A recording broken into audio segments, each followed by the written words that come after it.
melanjutkan pembacaan kita di Kisah Para Rasul 22. Paulus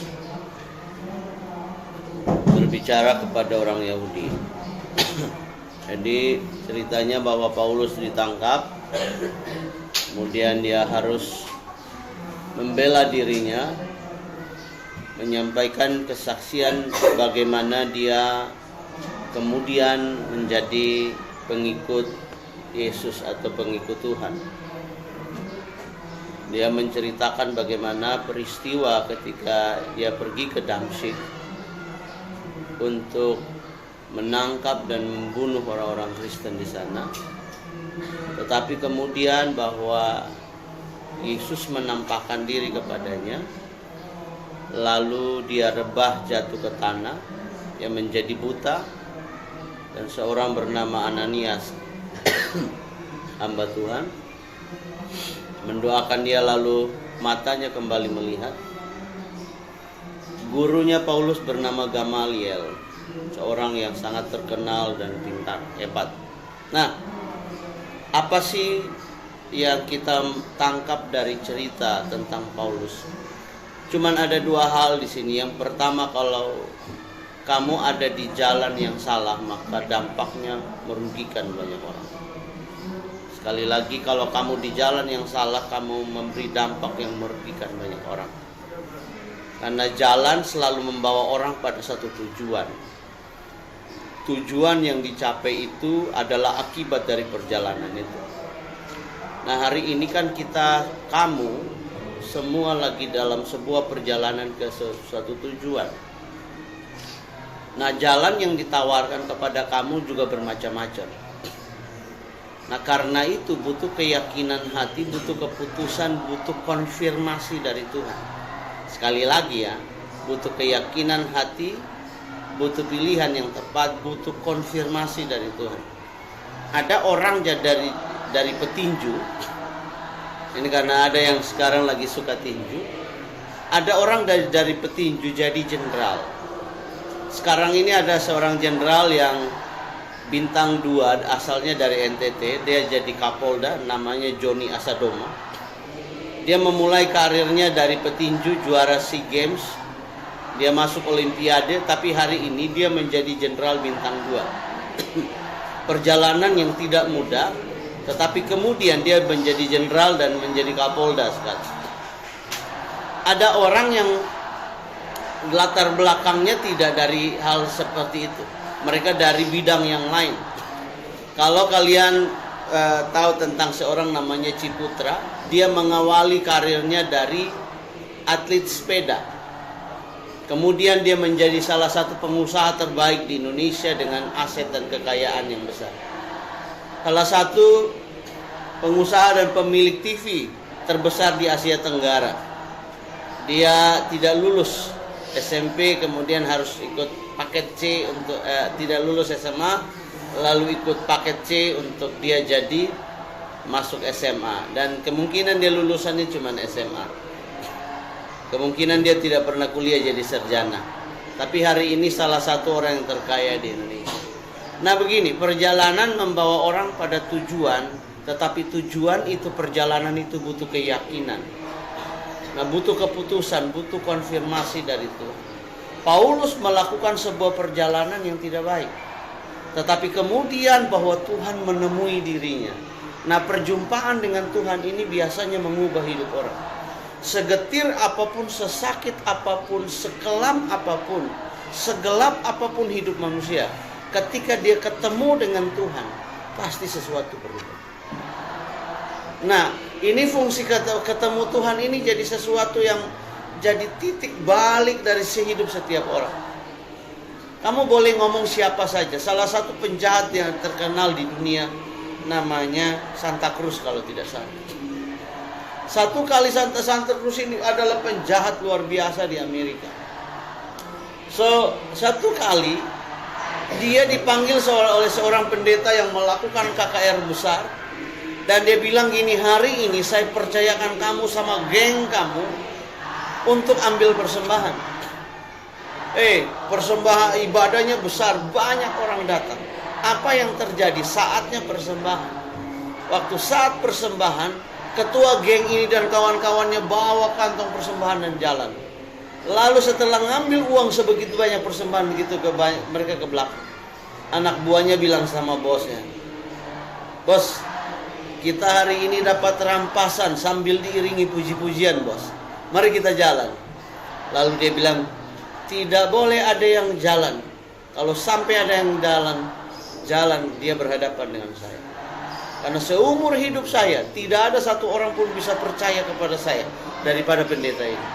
Oleh karena itu, kalian semua stop di situ. Kita akan ikut ibadah ini sampai selesai." Orang ini berjumpa dengan Tuhan ketika dia dipercayai oleh Pak Pendeta itu.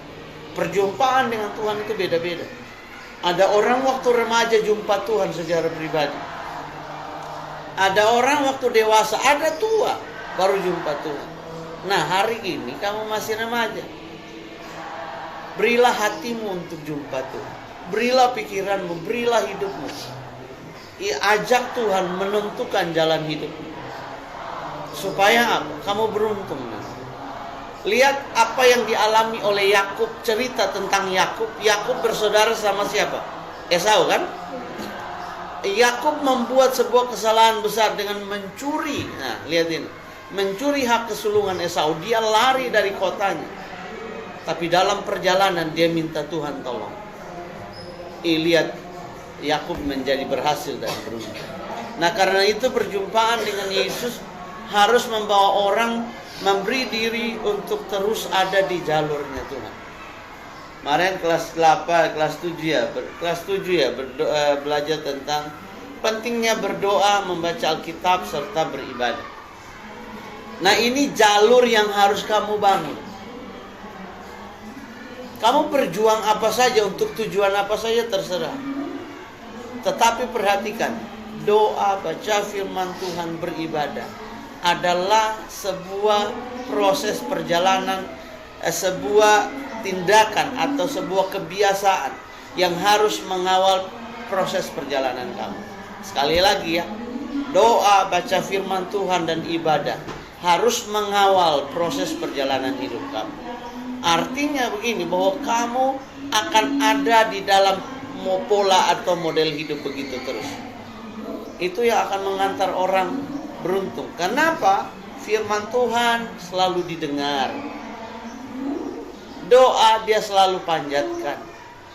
Ya? Ibadah dia selalu sampaikan kepada Tuhan. Maka seperti Ulangan 28 dia bilang begini.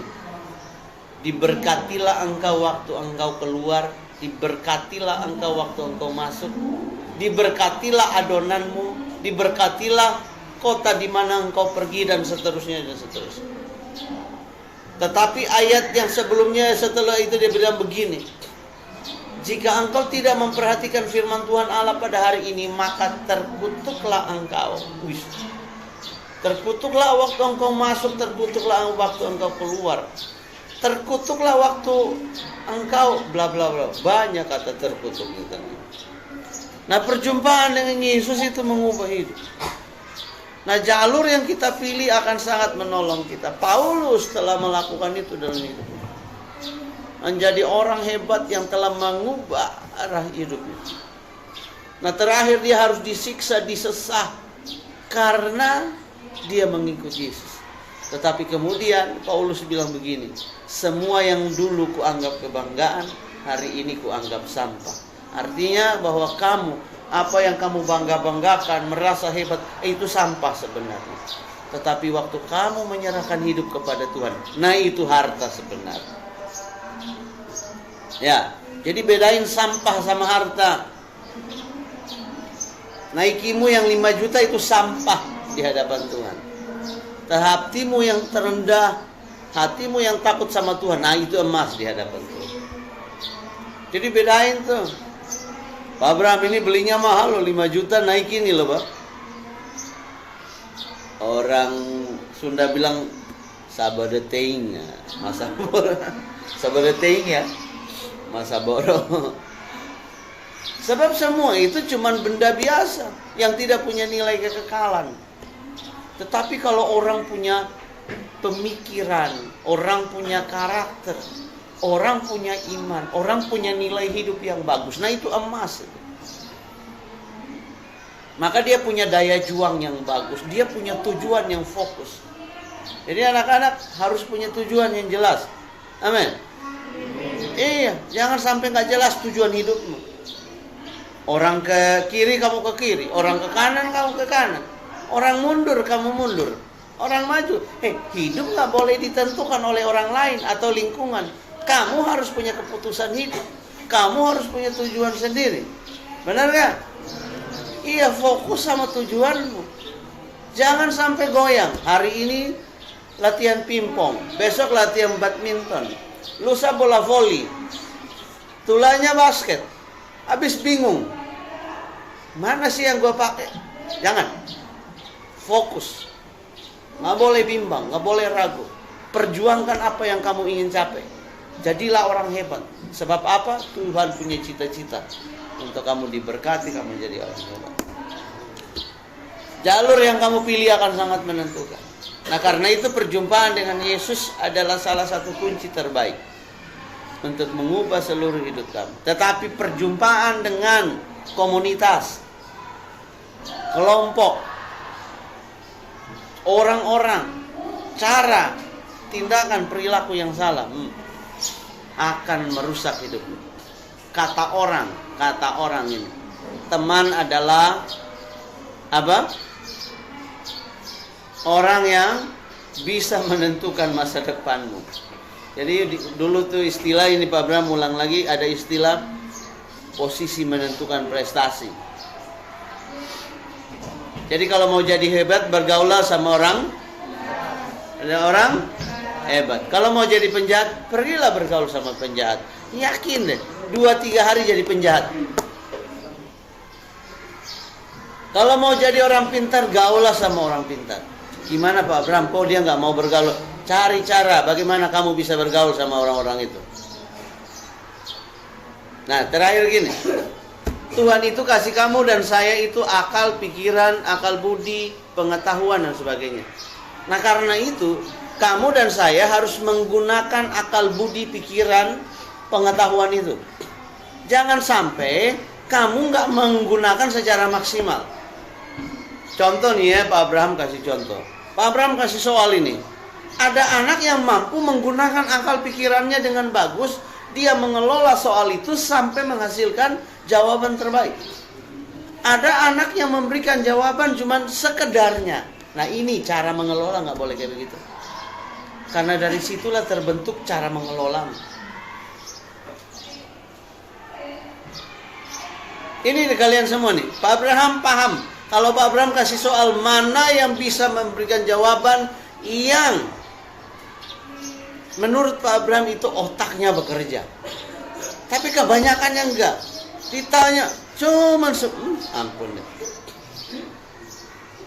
Sama saja, jangan nunjuk-nunjuk karena kamu juga sama. Jonathan sama juga, Daryl juga sama, dan lain-lainnya. Putra juga, Putra enggak ya?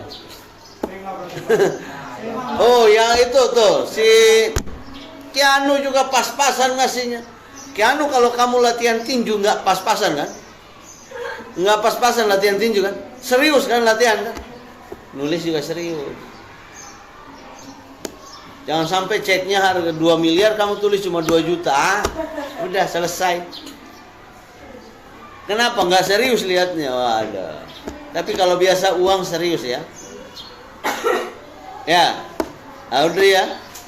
Audrey semangat. Semangat upacara ya. Bagus. Iya. Abraham mau nyanyi, dia bilang udah mulai Pak. Mulai. Mari mulai.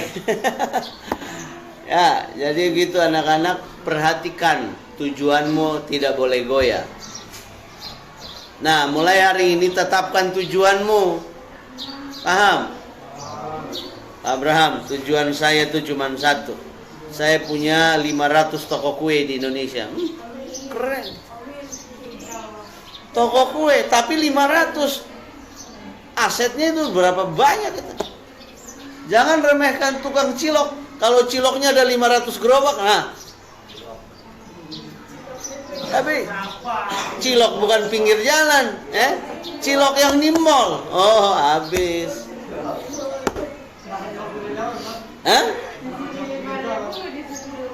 Tergantung. Di pinggir jalan atau di mall tergantung siapa yang masak, bagaimana masakannya, ya. Nah, begitu dong. Jadi sampai sini paham ya? Punya tujuan. Kebiasaan kamu baca Alkitab, berdoa dan beribadah nggak boleh lepas. Tujuannya harus fokus, ya. Jangan lingkungan sekitarmu menentukan kamu, nggak boleh, ya.